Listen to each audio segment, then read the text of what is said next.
Dahil bigo umanong tuparin ang mga kondisyon sa prangkisa, inireklamo ng Department of Energy sa Justice Department ang Solar para sa Bayan Corporation ni Congressman Leandro Leviste. Balitang hatid ni Sandra Aguinaldo. Mismong si Energy Secretary Sharon Garin ang nagpunta sa Department of Justice para magsampa ng reklamo laban kay Batangas 1st District Representative Leandro Leviste at 5 pang personalidad. Sa complaint affidavit, sinabing hindi umano tinupad ni Leviste ang mga kondisyon sa prangkisa nito.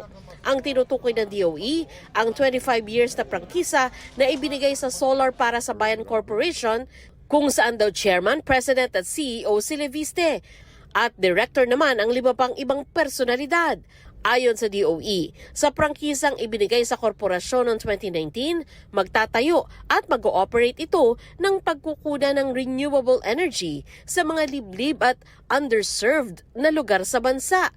Nakasaad daw na mare-revoke ang prangkisa kung hindi makapag-ooperate ng tuloy-tuloy ng 2 taon. 7 taon na raw ang lumipas pero hindi umano nakasunod sa kondisyon ng respondents. Sabi pa ng DOE, wala umano itong proyekto pero nakapagbigay naman umano ng renewable energy sa ilang kumpanyang nasa ilalim ng Solar Philippines Power Project Holdings Inc. na 100% na pag-aari ni Leviste.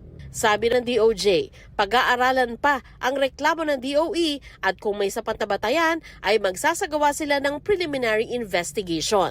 Sabi naman ni Leviste, kapansin-pansin na ang pagsasampan ng reklamo sa DOJ ay sabay sa resolusyon ng Batangas Congressman laban sa kanya.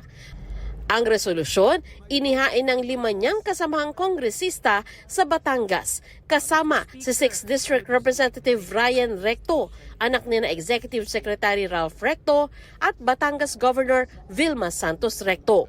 Tinawag nilang walang basihan, malisyoso at irresponsable ang mga aligasyon ni Leviste ng korupsyon laban kay Secretary Recto.